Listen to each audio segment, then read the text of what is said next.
good evening, and welcome to this evening's edition of the All In Show, which is all about stepping up, living life to the full, fulfilling your potential.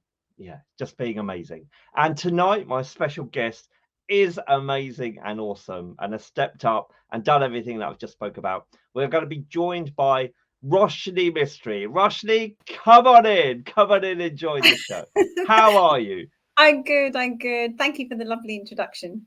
Yeah, no worries. It's all from the heart, Roshney, as you know. You're brilliant. So we are talking about anxiety and ways, what it is, and how to effectively manage it and remove it from your life so that you can sort of function to your potential, as I've said, without being burdened and sort of squashed by fierce and worrying thoughts. So Roshney is here. Roshney is going to guide us through this. Roshney, just tell us a bit, first of all, about your background. How have you come to this? How do you know how to teach people about managing anxiety and eliminating anxiety? Okay, so as you know, I'm a spiritual intuitive energy coach. And a lot of the clients that I've been working with recently in the last 3-4 months, a lot of them have been showing up anxiety. It's not just clients. I've actually seen it in a lot of friends and neighbors and colleagues as well. So this kind of like topic is quite dear to me, and also I myself was going through a bit of anxiety the last few months. So I was going to say, yeah, have you experienced this yourself? Yeah. Yeah, so when you go through it yourself and then you know what action to take to come out of it, it kind of helps, and it helps others. Big time, big time. So yeah, I've got a video that we're showing a moment about, just to clarify first of all, before we kind of go into this, what the kind of medical definition of anxiety is. So just tell us a bit how long you've been a coach and what your specialisms are, Oh, and okay. how you came to this, really, how you came to this role. Oh, right. Okay. So actually, funny enough, I came to this role through anxiety. So this is Yeah. just perfect.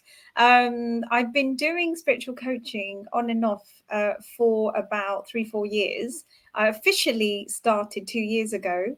I was doing a management role in 2016, and I didn't really want to do it. I never really wanted to go into management, but something told me, well, my team leader told me, you have to do it. You have to do it. You're doing the job. So I started doing the role, saw it out another 1 year, and then another year, and then the third year, and literally I was fighting against the role.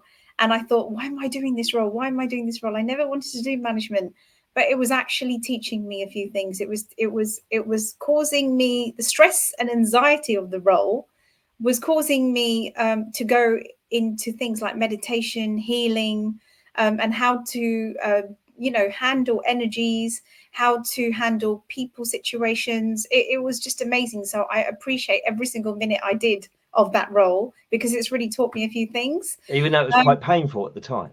It was very painful, but Yeah. I do not regret a day, because I learned skills like in the actual job, and then I learned these other people skills that I'm actually helping with people, other people now, like my clients, how to deal with emotional blocks, how to deal with inner child healing. And as you know, I'm trained in NLP and recently in the Akashic Records, which we might talk about later if we get time. Definitely talk about that. And I also do something called Rahanni, which is like Reiki. So I'm not sure if your viewers know, but it's like balancing your chakras and aligning peace into your body. Okay, yeah, tell us more about that in a bit. So where you said a lot of your clients at the moment are experiencing anxiety, no surprise there when you look at what's going on a global scale and what we're being fed, would you say? Is that where a lot of it's coming from? Yes. So I break it down to 3 things. Okay. It's probably a little bit more, but collectively, whatever is going on in the world, we are, and I know that we are energy, we are atoms, right? Yeah. So, when you walk into a room and there's tension in the room, you can feel that tension. It's the same with the world. So if everybody's glued to the television and watching a war going on and there's a lot of fear, that fear is going to go into us.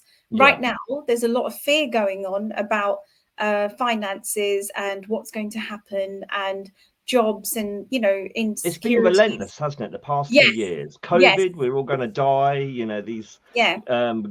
daily press conferences from the government with this death toll going up and up and up. And then, you know, would you lose your job if you weren't vaccinated and all that stuff? It's been this relentless onslaught of fear that has now turned into a war.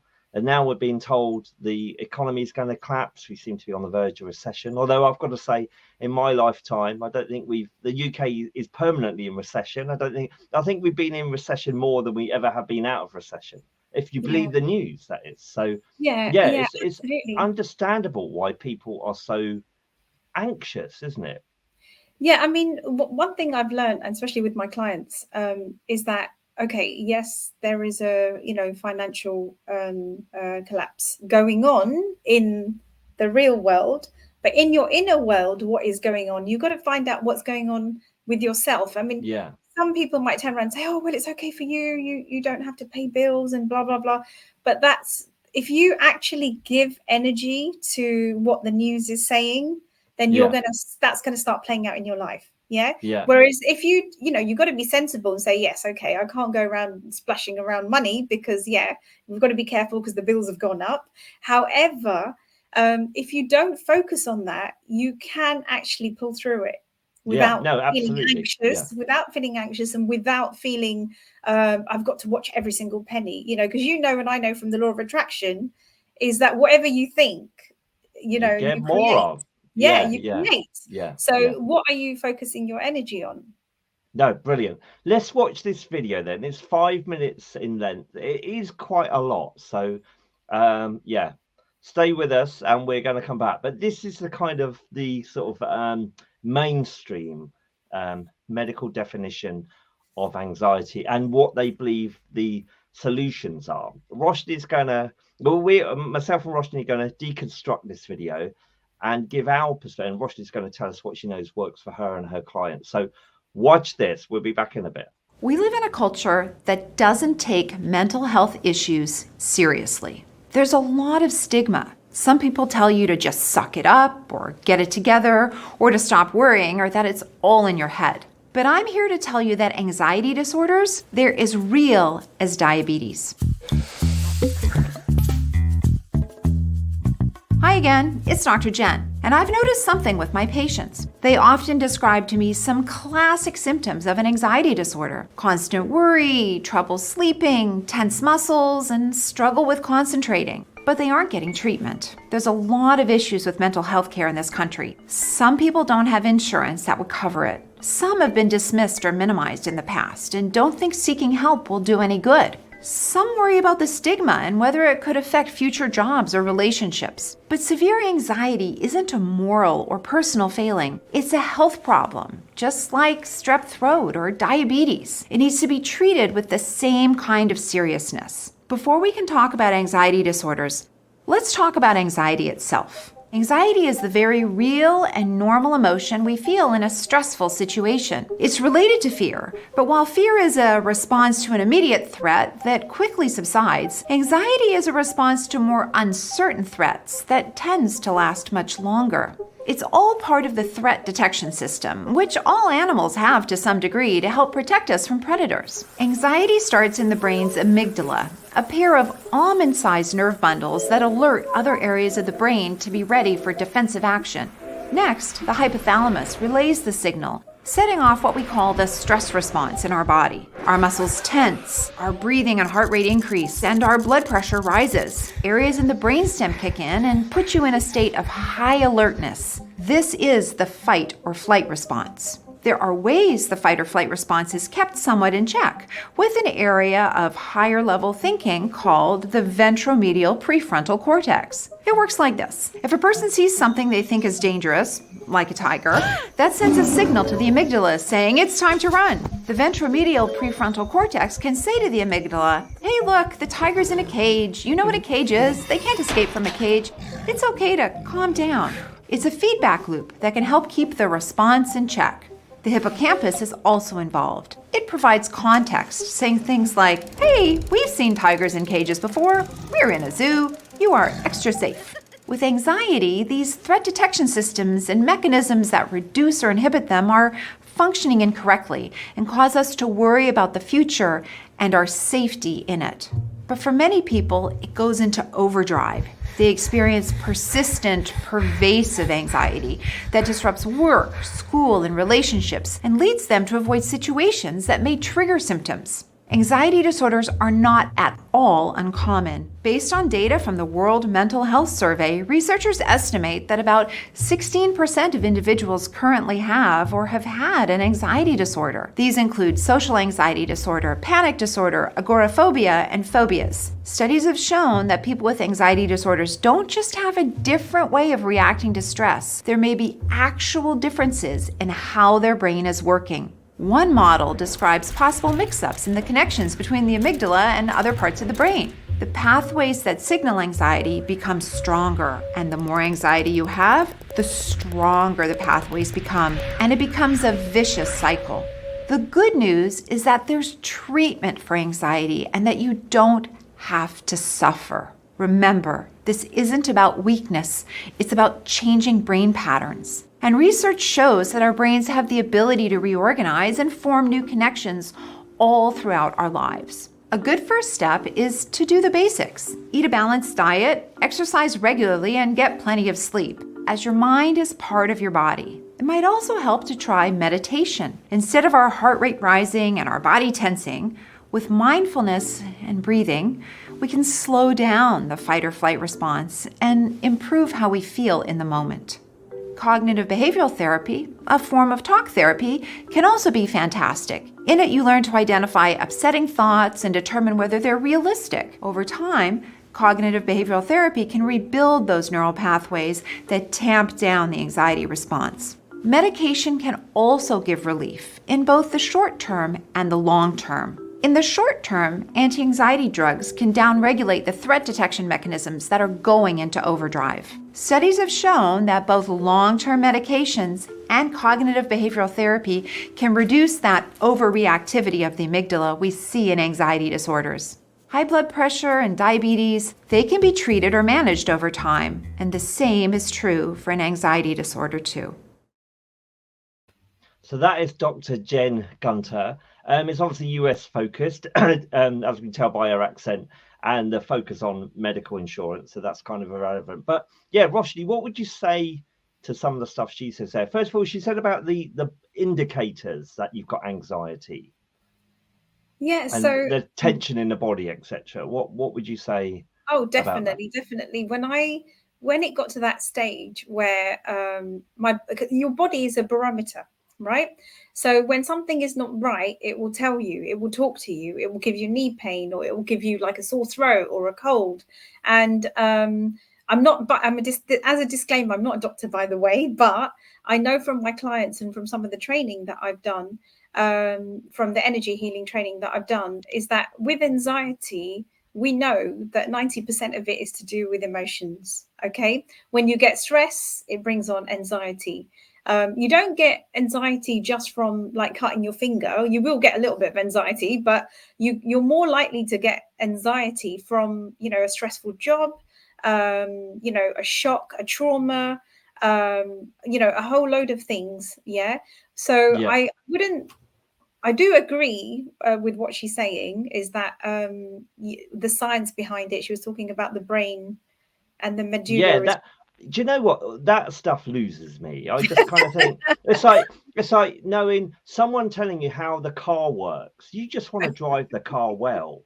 If you had someone saying, "Oh, the piston fires this, and then the wheels turn, and then the petrol coming in here," I don't want to know that. I'm just like, I just want to function successfully. And I think this whole blabble of science, it makes people sound intelligent and knowledgeable. Hey, but you haven't progressed me towards the solution. I hear this like fight or flight thing and the reptilian brain stuff. I just think it's blah blah blah. I don't get me to the solution. I think it's hiding the fact those people don't really know the solution. Excuse me if I'm being bolshy, but I've heard this. Yeah, I've heard this too much from the mainstream, and I don't think it's helping. Yeah, there is some truth in what she's saying about the brain and the signals that it gets. Yeah, However, what I've learned is that a lot of these emotions or emotional blocks, that can be stemmed to a previous lifetime, or something that's happened to you in your childhood, or a shock or something like that. So when that emotion is stuck in the body, and it's not dealt with or accepted, then it starts playing out as a physical ailment. And one of the first things we get is fear. Yeah, And I totally agree with you on that. Yeah. And you know, and I know that fear is false evidence appearing real. It's not real. But the more we worry about it, the more stress we get, the more tense we get, the muscles hurt, the neck hurts, start getting a headache, start feeling sick, start getting IBS. So all these things get created because we are worrying, sometimes unnecessarily, or we don't stop ourselves and say to ourselves, look, you know, how bad is this really? You know, So what to can I break learn this from down, this? sorry, to break this down even further, then what you said, the false evidence appearing real, and we're worrying. So it's everything in our life is a narrative, isn't it? Everything is the narrative, the story we're telling ourselves, and it's going on in our head. Most of us are unconscious of what we're, most of us see the news and they tell us that, the end of the world is nigh. Russia could, launch a nuclear war any day, and we believe it, and we live in worry of that. And most of us aren't even aware that we're thinking about that. We're just kind of going through, we've absorbed it, and we haven't challenged it. We haven't done any what they call conscious thinking or critical thinking to analyze the truth of that. We've just absorbed it. So is it fundamentally the mind? Is what we're doing with the mind, the focus of our minds, our unconscious focus of our mind, and we've just let it run amok? I would say so. Is that what all this is about? Yeah. Because like Dolores Cannon says, we are the creators. Yeah, we are the actors, the creators, and the directors of our lives. So, you can actually stop yourself from getting over anxious. Like I said a few months ago, I was getting anxious about something, and I really had to stop myself. I had to really go out of the way to meditate. I meditate anyway, but I had to do a bit more meditation. I had to do things to really ground myself. A lot of people aren't grounded. And when you're not grounded, that's when stress can really hit you. Yeah. When anxiety can really hit you. But the key thing is emotional blocks, the fear and the worry. And if you just bury it, it's going to come up. So it's just living with it, isn't it? It's just living absolutely. with it. You've got this fear playing out in your head. It's not even true, half of it. Exactly. And we're just carrying it. And the more we carry it, the more the body starts to react and tell us we're focusing mentally on the wrong thing. Where I always say, do you remember Family Fortunes, where we asked a survey and they said, it's the body telling us that, isn't it? Whereas when we feel good, it's ding, top answer, ding. And we just feel, so we have got this, the body is really blatantly tells us whether we're focused on what is good for us or not. Isn't absolutely. It? Yeah, absolutely. So that was the emotional blocks. And the second thing is not being present. Again, the mind being in the moment. Yeah. I kept worrying, like, oh, will this happen, will that happen, will this happen, what if that happens next week, what if that doesn't happen? And then I had to just sit down with myself and say, look, just present yourself now in this present moment. You are present now, and that's it. So that's getting conscious, isn't it? That's taking control of your mind, where you're focusing it. Because we all have, it's easy to have this soap opera just playing out on our head, that disaster is impending. Isn't it? That we're going to lose our job, we're going to get, evicted from our house. None of it plays out. But the mind can, well, I was going to say, because what if you ignore the anxiety, and we've said the body is giving you indicators that you're thinking wrong? What happens? What is the long-term consequence if you ignore and try and keep it repressed? What, in your experience? So that's when it becomes that's when it actually can go into something severe. A severe illness like a heart attack, or I don't wish that upon anyone, of course, but you're ignoring it. And that's what I was doing. I was ignoring my stressful job, and I was like, oh, it's fine, I'm happy. And I was holding it all in until one day I was literally like shaking, and I thought, oh God, no, stop. This, this can't go any further. And I've seen a few people or friends actually go through this kind of thing and actually end up in a really bad way health-wise. Yeah. Okay, so it I don't affects your health. If you ignore I this, don't it want to affects your scare health. people. I don't want to scare people to say, oh, you're gonna have a heart attack if you don't, if you don't do something about it. But no, but that is true, that's isn't it? exactly what I've it got is. experience of that. You've denied, you've ignored what your body's telling you. You're putting up with the stress, with the aches and the pains. And if it's chronic, then your body is going to. Yeah, absolutely. It's a bit like a cold. When you start getting a cold, you don't just go and ignore the cold and start drinking gallons of icy water, because that's not going to help. Yeah, you've got to do things to help it go away or calm down. Yeah, the body is a very natural kind of mechanism that knows how to deal with these things. Another topic that I want to touch on is the vibration. Okay, so if you're eating low vibrational food and drinking low vibrational food and putting chemicals in your body. When you say vibration, just clarify for anyone that may not have heard that. So basically, we're energy at the end of the day. Okay, we're atoms. Yeah. So if I'm feeling really low and sad, if my vibration is low, more than likely I'm going to be very sad. I'm going to be fearful. I'm going to be worried. Okay.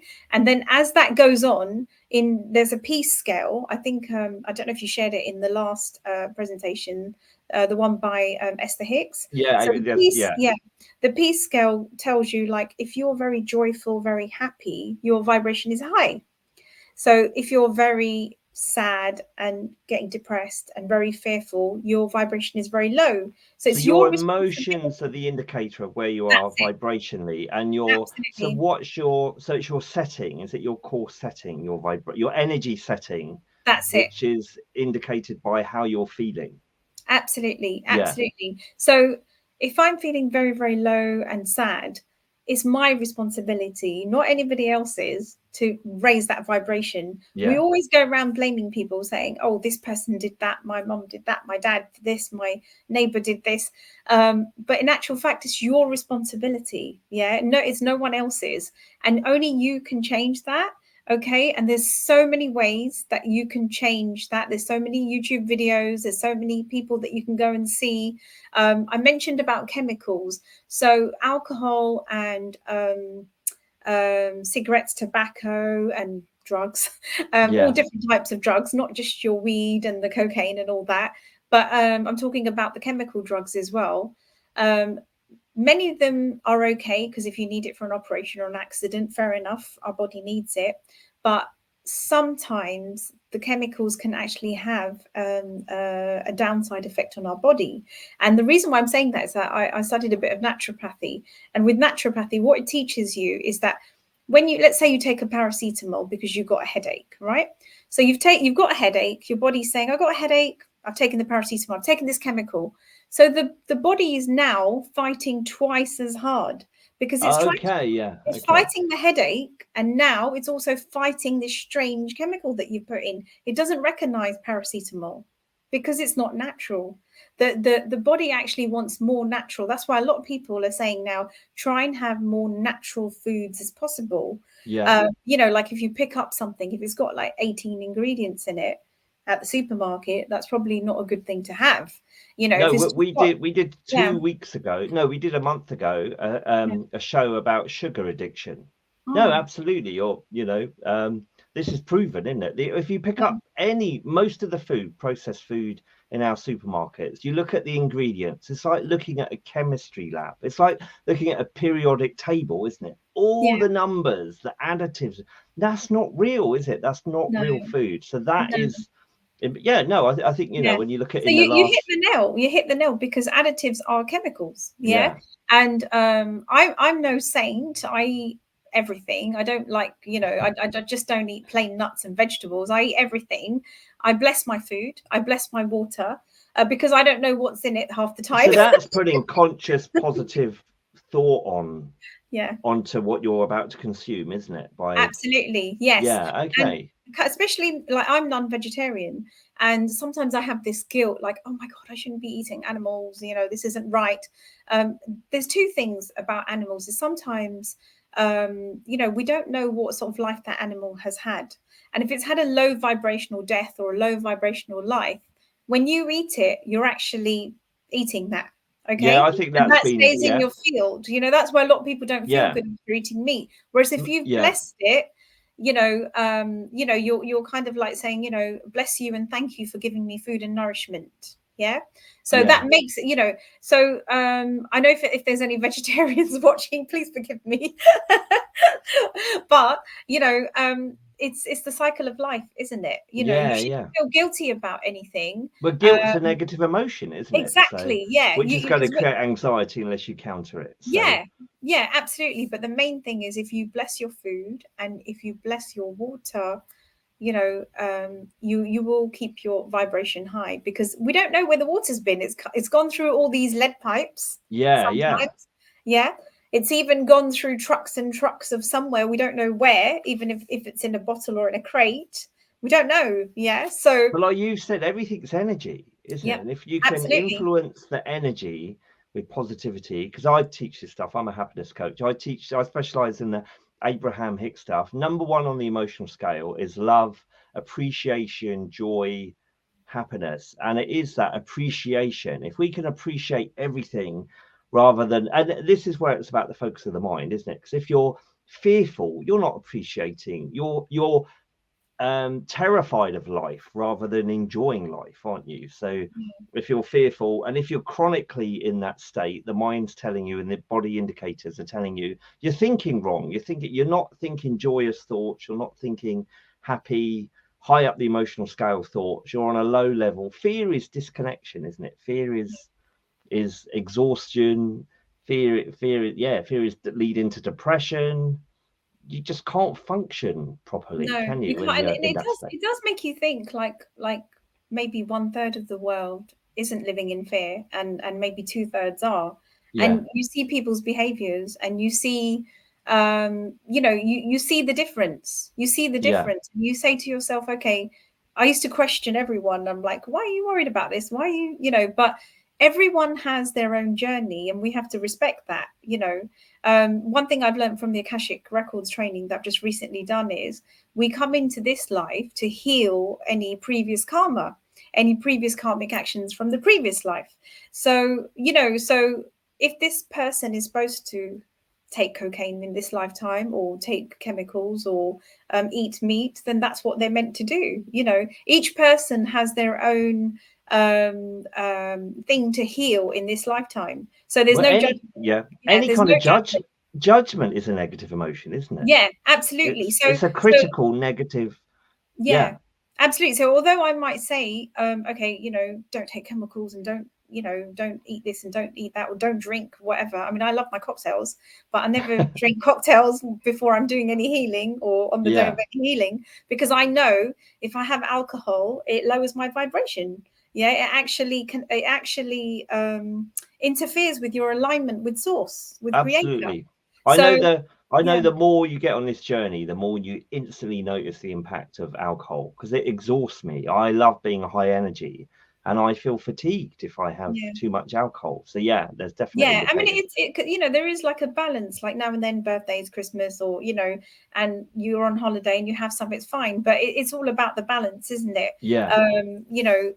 So, and the other thing I wanted to say is Eckhart Tolle, he's got a brilliant book about being the power of now. And that's just like, when things got a bit overwhelmed with work, I know this sounds really silly, I made a list and I started doing things one by one. And making a list is like a bit like a journal to the universe, like a manifestation list.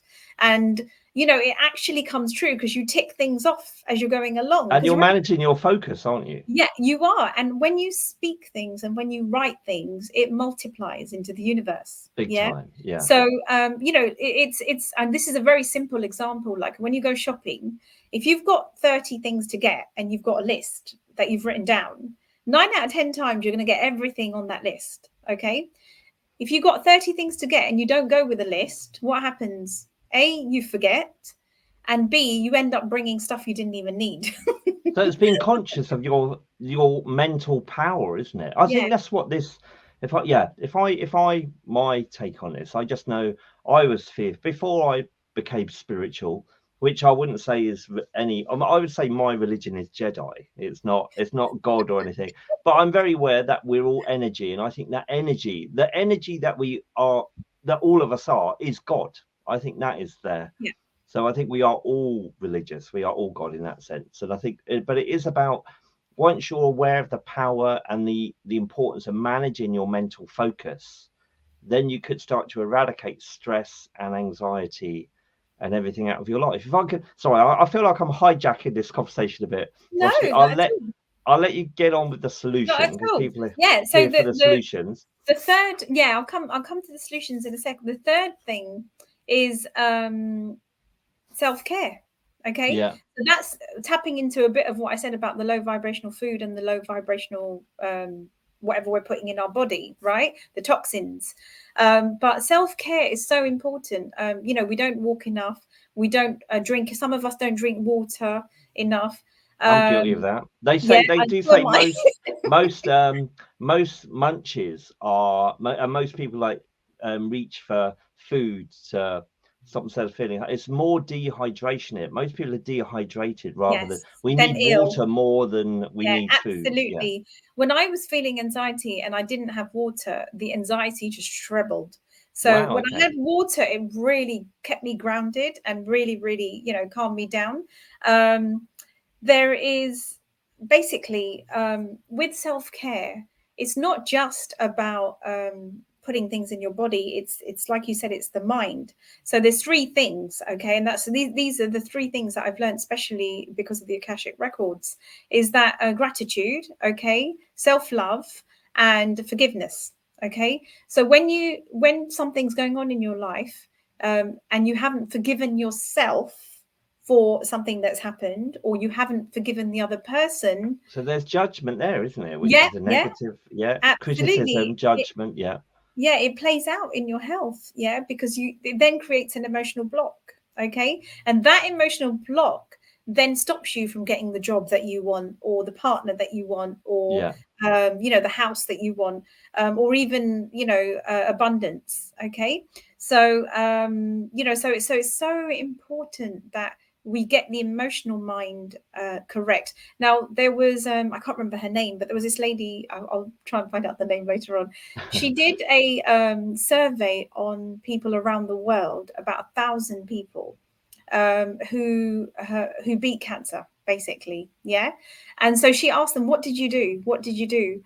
And I made a list. So this is where I'm saying that these are the things that if we carry on doing these things, it not only will it help anxiety, but it will actually help a lot of illnesses. So sleep, get enough sleep. Okay.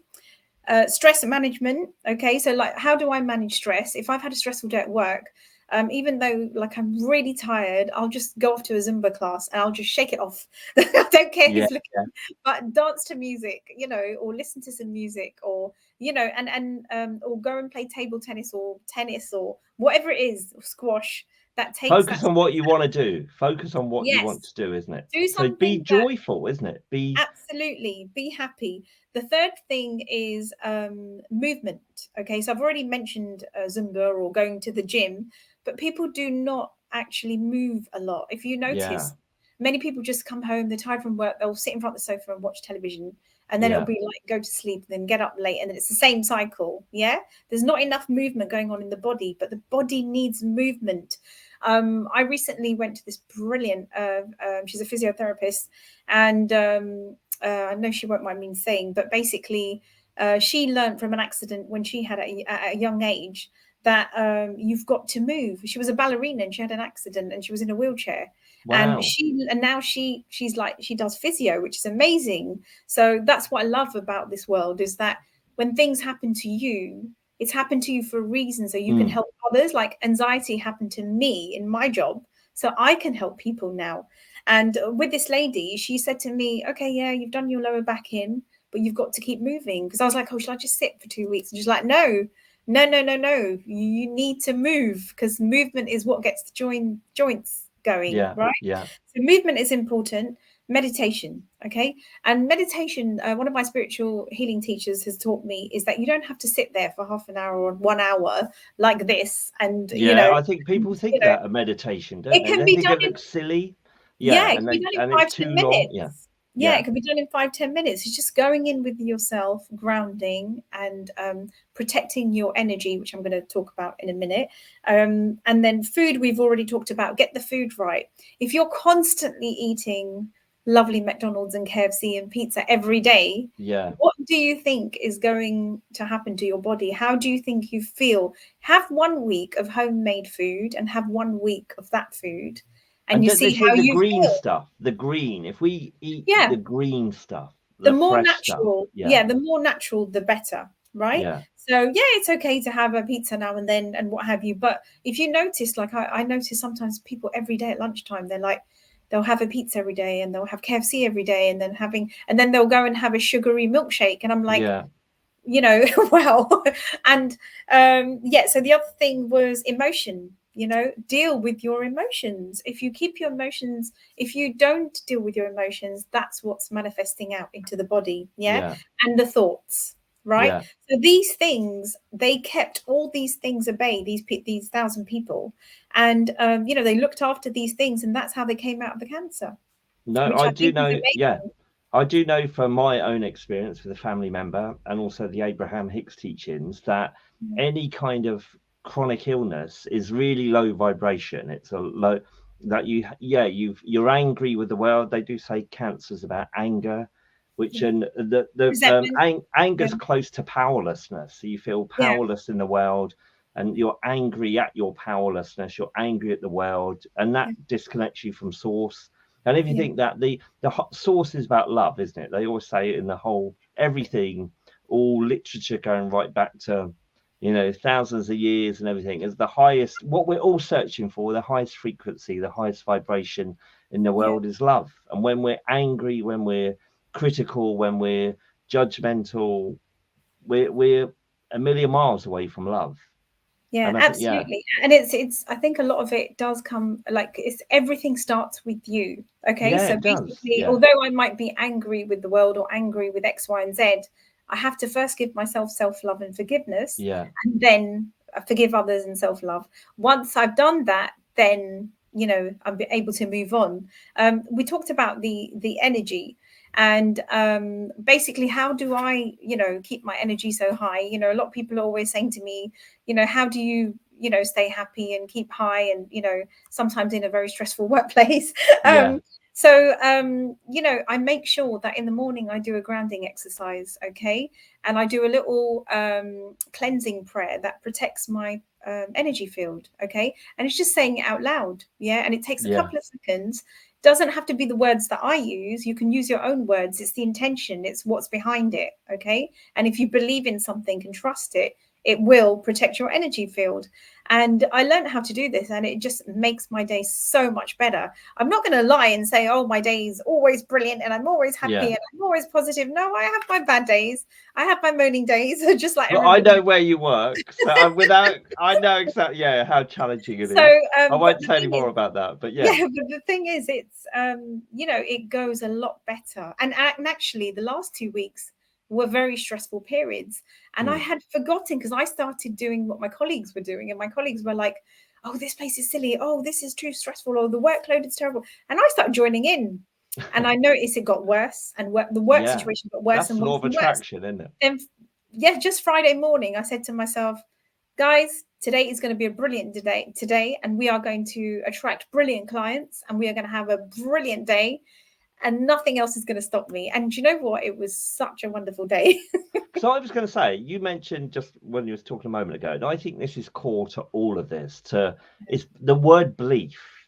I think when you're anxious, if you think, that things are going to get worse, that the world's going to rot, that's belief, isn't it? You aren't conscious of your beliefs. If you are consciously fearful and living in terror, you've got a really negative belief about a worldview that you're almost giving yourself no power in that worldview? Yeah, you hit Are the you? nail. You hit the nail for my next topic. So my next topic is, I'm recently trained in Akashic Records, and the Akashic Records is basically the cosmos. Everything that you've thought, everything that you've done, action, and everything that you've said is recorded in this cosmos, in this like library. Okay, whether it's past life or previous lives, or even in this lifetime. And what happens is that we have these beliefs and patterns from somewhere else, and because it's not healed or accepted, it now plays out in this lifetime. So for example, let's say if I'm, and we also have fear from it as well, so let's say I was drowned in my previous life. In this lifetime, I probably can't swim, or I'm really scared to swim. Yeah, so that, so there's a brilliant book by Brian Weiss. I think it's Weiss. He's a psychologist, and he learned how past lives within his clients, could really, really heal what was going on and playing out in the current life. You say it's that, absolutely magical. No, anyone listening to this thinking, whoa, they've gone off on a tangent now. I read loads of stuff because I write TV scripts. I'm always researching stuff that just interests me. And one author is Dolores Cannon. You know Dolores I love Cannon? Her. Yes, I love her. I remember the one story that first really grabbed me about her. She was doing hypnotherapy and doing past life regression with clients.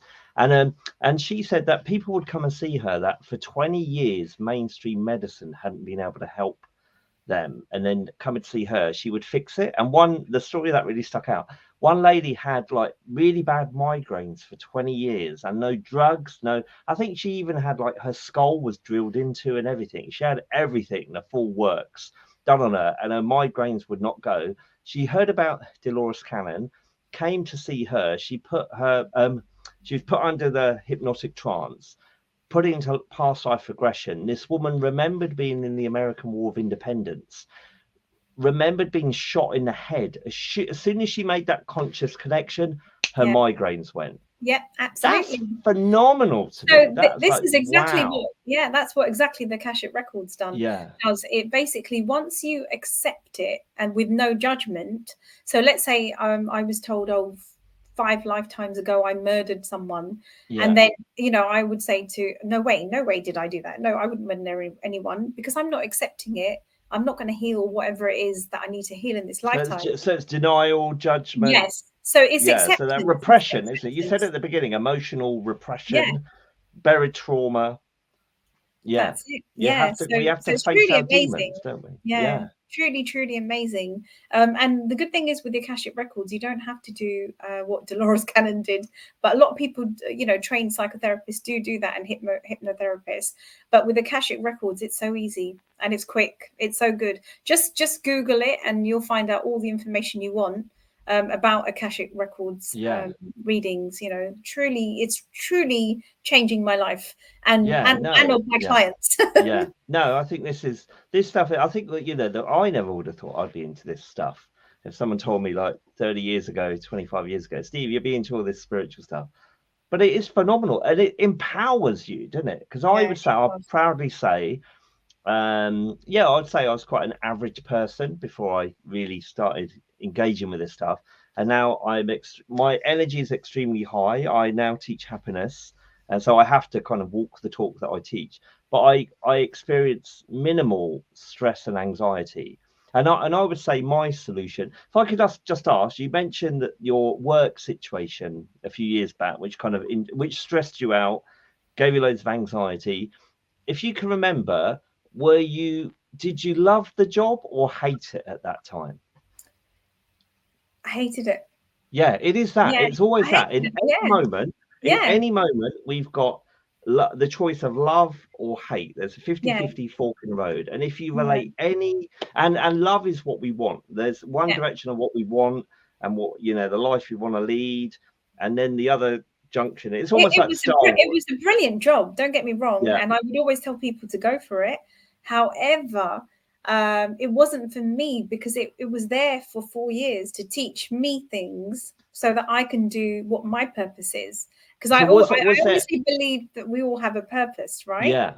And I'm like, your purpose might be to make people happy, okay, and to spread all this kind of thing. So you're doing an amazing job with that. And my job is, I feel, is by the way, because my name means light.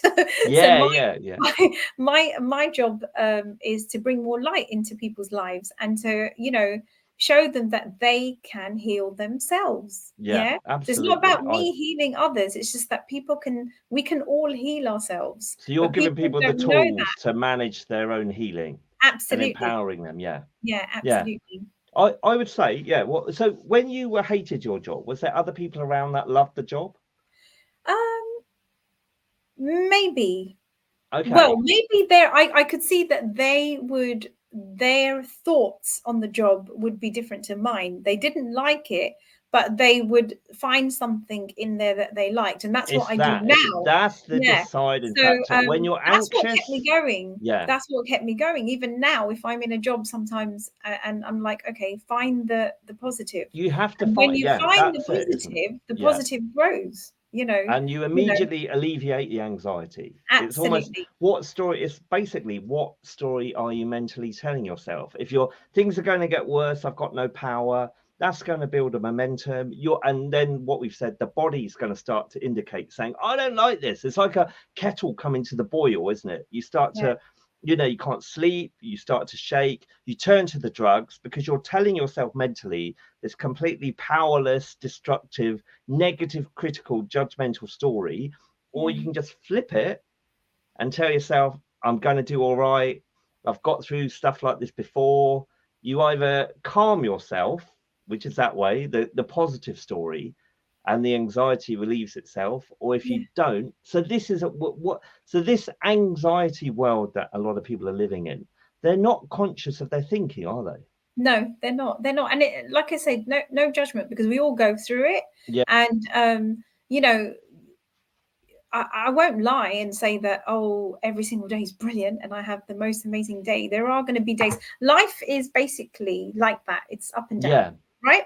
I heard when you're on life support, the thing that shows you're living is going up, then down, up, then down. So life is about the up. When you're dead, it's constant. We don't want the constant. We want the up and the down. So the sign of life is the up and the down, isn't it? People say that because I'm talking quite a lot about the Akashic Records and about karma, and I always say to myself, I've read about these Tibetan monks that are sitting in the middle of this mountain in the world near Tibet, and they're sitting there and they fast and they just pray for the world.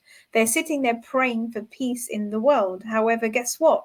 You would think, because they have no karma that they've created in this life, but they're actually creating love and peace for the world, nothing is going to make them unhappy. But there's some people out there trying to kill them. They not even if you decide to be a yogi and sit in the middle of a mountain or a forest, you do not escape. Life is always like that. And when we accept it and say to ourselves, I always say to myself, where's the blessing in this, or the lesson? Okay, so there's always a lesson in it for us, always. We don't see it at the time. 6 months down the line, we might say, okay, well, this actually happened, or this positive thing actually came out of it. If we look at it like that, then we stop kind of like going into the victim feeling. This happened to me, that happened to me, my life, all my life. I'm powerless. I'm stuck here and I can't do anything about it. When you start going into the victim, that's when you're then going into a low vibration. Because yes, you may have been a victim, but that was the past. Let it go. Forgive. Because everyone knows when they feel empowered, when they feel switched on, their vitality, their zest for life, their expectation of life. You feel life's working for you when you're connected, don't you? When you're happy, when you enjoy, you just feel you can take on the world and win. Yeah, absolutely. But so we've all experienced that, hopefully. So yes, so it is about all of this is about mental focus, isn't it? And managing your energy ultimately, because mental focus is the energy. Where are you placing your mental energy? On what you want for yourself, on your hopes and dreams? Or are you focusing on what could go wrong and telling yourself this kind of EastEnders soap opera world where everything goes wrong, nothing works out for you, life is crap, and then you die, kind of thing, isn't it? It's that. It is. Yeah, And we're not meant to. We're meant to fulfill our potential, aren't we? So we're meant to be on the absolutely. track of love. We're Yeah, meant to be on this, and that's what our emotions are. yeah. They're a sat nav of spiritual guidance, aren't they? Kind of thing, telling us. I think that, like, I read this article today. It's just a brief one. I've read it before, and it was like the regrets of someone who was dying, Yeah. and basically they would said. So I'm just going to close this because something's propped up. Right, they the regrets were like, you know, they didn't love enough, and they Yeah. didn't do joyful things enough. They you know, they didn't do a job that they loved, you know, and they didn't live. They didn't go out and explore the I world. think this is the thing. I think a lot of people, you know, the ultimate, we can talk about the sickness and blah, blah, blah, the consequences of anxiety. But the big thing is about being negative, living in fear. It stops you living. You know, you don't go out to that party where you might meet the love of your life because you've mentally talked yourself into a world of doom and despair that, oh, no one will like me. No, there's no point. It is how we talk. It's fundamentally, it's how we talk to ourselves, isn't it? Do we talk ourselves into our Yeah, power? Do we tell absolutely. ourselves we can achieve and the world is one of love and greatness? Yeah. Or do we tell ourselves, no, it's this crappy world. We're here to suffer, that you know, And thing pay is, it's tax and it's suffer, not then you die, actually, kind of it's thing. not actually anybody's fault because, like I said, it's something they're carrying from their previous life, or they've been conditioned. Okay, because we are programmed and we are conditioned because we are born absolutely angelic little babies, and then we get conditioned by our beautiful parents who were conditioned by their parents, and like we're told, okay, you have to work 9 to 5 and you have to have 2.5 kids and 3 cars and 2-bedroom house or whatever, and you have to work very hard. In actual fact, you don't. No, I totally agree. What I've learned is you don't have to work 9 to 5, and you can do what you want. You just got to do it with love and make sure it has the purest intention. And if it's a job that is of service, that's even better, because then you're literally making the world go round. I think that's a biggie. I believe love that is a does make the biggie. world go round. Big So time. if you're doing charity work, or if you're doing you know, you're working in a care home, you know, looking after people, that's of service. If you're doing any sort of healing work, even hairdressers make their clients feel so good. You know, I always call my hairdresser a healer because I feel so good after I've had my hair cut, and basically, you know, she's listened to everything that I've had to say. So you know, if you're of service and you're doing a great job, you know, with good intention, and you know, not which like is all about mental focus, isn't it? Yeah, Good that's intention. it. Then you know, you will feel like, oh, I fulfilled my purpose, my life purpose. I feel happy, you know, that I've done X, Y, and Z. And you know, that's why I really like going back to reading that statement about, you know, what, you know, imagining. I know it's really horrible imagining, but you know, like, I don't want to regret, if that makes sense, you know. Absolutely. Did I say That's sorry right. That to motivates person? me. Did I say sorry to that person? You know, because whatever's going on in your life right now that's causing you anxiety, I honestly think in 6 months' time it's not even gonna matter. It's probably something really small that has grown because the fear and the worry. And you've just not changed the direction of your thought. It started off as a mild negative thought. You've allowed it to grow and grow and grow and grow.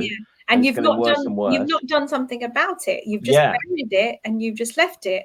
And I did that for a few weeks. I was like, oh, it's fine, I'm fine, it'll go away. It's the astrological moon, and you know, that's affecting me. Kept ignoring it. And then, you know, I kind of like woke up and said, no, Roshney, you need to get grounded. You need to meditate more. You need to, you know, go within and really get the answers of what you need to do. And, you know, and that's how I got out of my anxiety. And it keeps showing me that, you know, there's always, for me, I always say to myself, there is always a solution. Yeah, always. Always a solution. You just got to find it.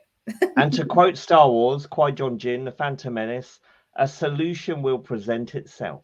Oh, lovely. If you believe it, because if you believe the world's against you, it will be Yeah. against you. If you Yeah, believe the world absolutely. loves you and you're part of the universe, and like we said at the very beginning, everything's energy, so we are all connected.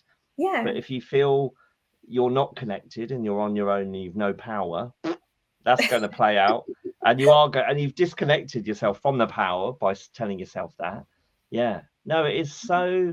This has been brilliant, and we've only just touched the surface of all of this, haven't we? Yes. Yeah. I don't think we'll have time to go deep into everything because there's just so much. I know, yeah, and it's life. Life is so complex and complicated, but so if you were to give 3 reminders or top tips on how to manage and manage and eliminate anxiety, what would you say? Okay, so the first thing is look at what's going on inside of you. Okay, deal with the emotional side, your thoughts and your emotions. That's the key thing. Okay, the second thing is your physical body. Okay, so you don't have to. You see all these people that go to the gym and they're like size 10 and they look all muscly and nice and what have you. But you're talking about me here. Yeah, of course. I wish. So they look amazing, but internally, they could be a mess because of the emotions and because of some things that a lot of them might be smoking. That doesn't really, no judgment. I like that because we live in this Instagram Love Island external world, don't we? Yeah. And yet the work needs to be done internally, doesn't it? Absolutely. We're trying to be people pleasers to impress everyone else. What about yourself? So this is what I'm saying. I mean, I don't smoke, but my dad used to smoke and a few family members used to smoke. And one thing I know is I've never really liked the smell. But I know that I used to get scared when I used to see that advert on television where you see the lungs, the black smoke, and that terrified me, and I was like, hold on, how can they show that? But it's still an advert for a cigarette. So, in a way it worked for me because I was like, oh no, I'm definitely not going to smoke, but, we know that it's a toxin, right? And, and a lot of people this time of the year are probably thinking of like, oh, I want to give it up as well. So no judgment on smokers because I have friends who smoke and I have family members who smoke. Yeah. But, these things, look after your physical body. You can go to the gym and you can look like a model. But if you're putting things in your body that is a toxin, you're not really doing yourself any good, are you? It's affecting your alignment to source. So that's the second thing. And the third thing is gratitude. Yeah, practice gratitude. When you're grateful for the littlest things, the anxiety will just eat away and go away. Because and that's mental focus. That's positive mental focus, isn't it? A loving focus. You're saying, I love this. Thank you for this. I love this. Yeah. If something's going wrong that day, just find one thing that you're grateful for. You will definitely find one thing you're grateful for. And if you can't, I always just say, thank God I'm breathing. Thank God I'm alive. Thank God I can I've got my go-tos definitely with gratitude. It's so for me, and then you'll just find that when you're I tell some of my clients, write down 100 things that you like about yourself, and they're like, I can't even find one thing. I said, start with one and then see how the list grows. And it might be like, oh, I love my hair, or I love the way that I smile, or I love the way that I laugh, or I like my toes. Any little things like that you are grateful for yourself, then you'll start loving yourself, and then you'll start showing self-love, you'll start showing self-care and gratitude, and then it'll be easier to deal with things like anxiety. No, that's brilliant. So we could say anxiety is a lack of love. We could say that. I would say it's a number of things. I would say a number of things. I'd say that yes, definitely. If you're thinking back to, I was hating the job, right? So that was lack of the love for that job. However, and if we're living in fear, if we've got a fearful perspective of what could happen, that's not a loving perspective, is it? No. And I mean, I'm not like I was saying that, did I create that? I probably did, because I didn't want to do it. Because when I said in the beginning, I don't really want to be a manager, I don't really want to do management role, so I've already put it out in the universe. Yeah, you didn't love the idea of doing it. Yeah, and sometimes I look back and I thought, oh, why didn't I just stay as a manager? And then I thought to myself, no way, because I wouldn't be doing this brilliant role that I'm doing now, which is helping so many people. you know, and I get so much joy out of it. So That's much joy. the key, It doesn't isn't it? actually feel Yeah. like a job. It doesn't feel like a job. Like I was, you know, I have one of my workshops coming up about grounding and. I was going to say, plug this. Yes. This. People, so I'll put your website below the YouTube. And if you can in put the the YouTube workshop comments. one, yeah, I will. Workshop one as well. So once a month, I do a different workshop. And on the 30th of January, I'm doing a workshop on grounding and cleansing and protecting your energy space. Okay. It's only for 1 hour. It's via Zoom. It's normally £22, but there's a special offer if you book before the 26th. It's going to be £16.50. And you get the PowerPoint presentation that I have written in there. You get the recording of the Zoom meeting, of the live meeting. And I will give you at least 5 tips in that call on how to ground yourself and to clear your energy space. So, you know, it's worthwhile because you're investing in your soul. Your soul knows what it wants to do. Does That's it want self-care, isn't it? That's yeah, part of absolutely. program. Your soul knows, you know, whether you want to sit there and watch Netflix for 1 hour and then how does that make you feel? Yeah. Or do you want to go to the gym and go to Zumba, or do you want to go for a jog and, you know, uplift your vibration? So, you know, you have a choice in life. It's all about making choices, the right choice, you know? Yeah. So do have a think about signing up to my workshop and any of the other healing modalities that I do. And Roshney, you know loads of this stuff. So will you promise me now? I'm putting you on the spot. Can you come back? Can you come back and share more of your wisdom with us? I will, of course. I love coming on here. So thank you very much for having me. Oh, my absolute. See, we're talking love now. I'm feeling it now. I'm feeling the buzz straight away. No, thank you so much. You've been brilliant.